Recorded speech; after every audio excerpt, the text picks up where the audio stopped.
కోదాడలో కల్తీ వంట నూనె వ్యవహారాన్ని పోలీసులు సీరియస్ గా తీసుకోలేదన్న ఆరోపణలు ఇప్పుడు గట్టిగా వినిపిస్తున్నాయి.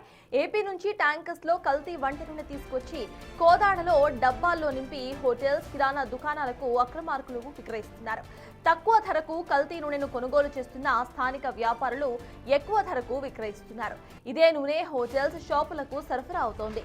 దాంతో వినియోగదారులు వాళ్ళ ప్రాణాలతో చెలగాటన మారుతున్నారు. హైవే పక్కన ఆయిల్ ట్యాంకర్స్ నుంచి నూనెను తీస్తూ ఉండగా బిగ్ టీవీకి కేటుగాళ్లు చిక్కారు. జంగారెడ్డిగూడెం నుంచి ఆయిల్ తీస్తూ వస్తున్నామని లారీ డ్రైవర్ చెప్తుంటే కల్తీ ఆయిల్ కాదు, లూజ్ గా పామ్ ఆయిల్ విక్రయిస్తున్నామని వ్యాపారి చెప్తున్నాడు. ఆయిల్ ట్యాంకర్ నుంచి నూనె తీస్తూ కేటుగాళ్లు చిక్కినా పోలీసులు మాత్రం కేసు సైతం నమోదు చేయలేదు. 3 రోజుల వ్యవధిలోనే 2 ఆయిల్ ట్యాంకర్స్ దొరికాయి. ఈ వ్యవహారంపై పోలీసులు నిర్లక్ష్యంగా వ్యవహరిస్తున్నారన్న ఆరోపణలు ఇప్పుడు వ్యక్తమవుతున్నాయి. కల్తీ ఆయిల్ ట్యాంకర్ ని కూడా గుట్టు చప్పుడు కాకుండా వదిలేశారని ప్రచారం సైతం జరుగుతోంది.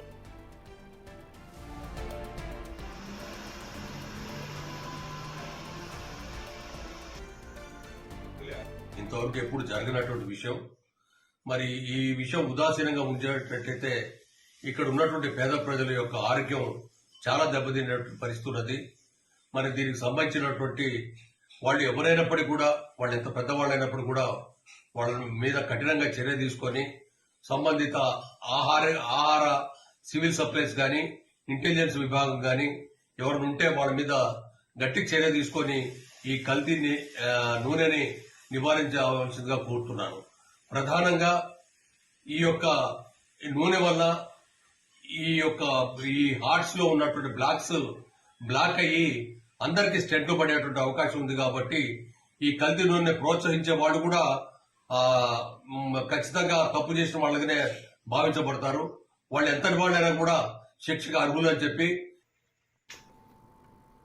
రైట్. ఇదే అంశంపై పూర్తి డీటెయిల్స్ మా ప్రతినిధి రమేష్ అందించడానికి సిద్ధంగా ఉన్నారు. రమేష్, చెప్పండి, ఇటు బిగ్ టీవీకు వాళ్ళు రెడ్ హ్యాండెడ్ గా చిక్కిన ఆ తర్వాత దానికి సంబంధించిన డీటెయిల్స్ బయటపడినా సరే పోలీసులు అసలు ఎందుకు సీరియస్ గా రియాక్ట్ అవ్వలేదు? అట్ ద సేమ్ టైం ఆ కంటైనర్ ను సైతం రిలీజ్ చేసినట్టుగా తెలుస్తోంది. అసలు దానికి సంబంధించిన అప్డేట్స్ ఏంటి? పోలీసులు ఈ మ్యాటర్లో అసలు ఎలా రియాక్ట్ అవుతున్నారు రమేష్?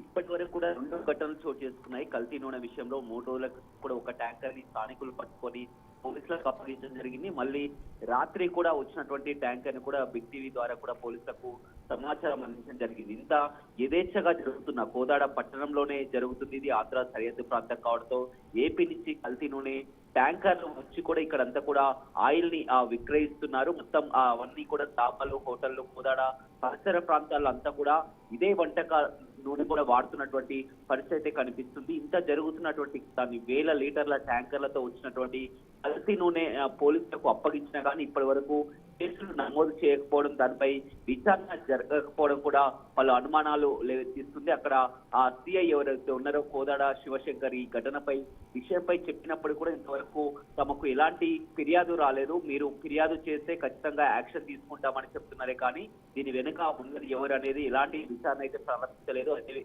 రాత్రి అక్కడ ఉన్నటువంటి ట్యాంకర్ ఏదైతే ఉన్నదో ఆ ట్యాంకర్ ని కూడా పోలీసులకు సమాచారం అందించినా కానీ ఇప్పటి వరకు ఆ ట్యాంకర్ ఆచూకీ కూడా లభించడం లేదు. అసలు ఆ ట్యాంకర్ ఉందా లేకపోతే ఎవరైనా ఆ ఉన్నతాధికారులు చెప్పడం పట్ల అది వదిలేశారనేది ఒక మిస్టరీగా అయితే ఉందని చెప్పవచ్చు. 2 ఘటనలు చోటు చేసుకున్నా కానీ ఎందుకంటే ఇది సామాన్య ప్రజలతో చెలగాటం ఆడుతున్నటువంటి పరిస్థితి కనిపిస్తుంది. ఎన్నో మంది కూడా ఇది ఏది నకిలీనో ఏది ఒరిజినలో తెలియక కూడా, ఎందుకంటే అచ్చం ఆ బ్రాండెడ్ ఆ డబ్బాలను కూడా నింపి కూడా దాన్ని విక్రయిస్తున్నారు. కేజీ అక్కడ వారు 80 రూపాయలకు వారి వద్ద కొనుగోలు చేసి ఇక్కడ డబల్ రేటు కూడా విక్రయిస్తున్నటువంటి పరిస్థితి కనిపిస్తుంది. వేల లీటర్ల కల్తీ నూనె కోదాడ అడ్డాగా మారి గత 4 రోజుల వ్యవధిలోనే 2 అతిపెద్ద ఆయిల్ ట్యాంకర్లు కూడా ఇక్కడ దర్శనం ఇచ్చినప్పటికీ కూడా పోలీసులు మాత్రం నిమ్మకు నీరెత్తినట్టు వ్యవహరిస్తున్నటువంటి పరిస్థితి కనిపిస్తుంది. ఇదే ఘటనపై కూడా కోదాడ ఏసీపీని అడగా కూడా తనకు ఎలాంటి సంబంధం లేదు, అక్కడ పూర్తిగా ఐఓ సిఐ ఉన్నారని చెప్తున్నారు. అదే సిఐ వివరణ అడిగితే మాత్రం ఇంతవరకు ఎలాంటి ఫిర్యాదు రాలేదు,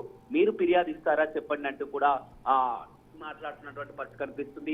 అక్కడ ఉన్నటువంటి కోదాడ పట్టణ ప్రజలు కానీ సామాన్యులు కానీ ప్రతి ఒక్కరు కోరుకుంటున్నారు. ఇంత యథేచ్ఛగా మార్కెట్ లోకి ఈ విధంగా ట్యాంకర్లు ఎలా వస్తున్నాయి, పోలీసుల నిఘా ఏమైంది, పోలీసులు పట్టించినా కానీ, ఎందుకంటే ఇక్కడ స్థానికులే మన 3 రోజుల క్రితం ఆ ట్యాంకర్ ని పట్టుకొని కూడా, ఆయిల్ ట్యాంకర్ ని పట్టుకొని కూడా పోలీసులకు సమాచారం అందించినా కానీ ఇప్పటి వరకు దానిపై కేసు నమోదు చేయకపోవడం పట్ల విమర్శలు వెల్లువెత్తున్నటువంటి పరిస్థితి కనిపిస్తుంది. ఇప్పటికైనా ఉన్నతాధికారులు దృష్టి సారించి కూడా, ఎందుకంటే ఇంత ఏదేచ్చగా కోదాడ పట్టణ ప్రాంతాల్లో 1000 లీటర్ల ట్యాంకర్లు వచ్చి కూడా Right. అక్కడ ఆయిల్ అమ్ముతున్నటువంటి పరిస్థితిపై దృష్టి సారించాల్సినటువంటి అవసరం ఉందని కూడా కోదాడ పట్టణ ప్రజలు కోరుతున్నటువంటి పరిస్థితి కనబడుతుంది. Yes, thank you Ramesh.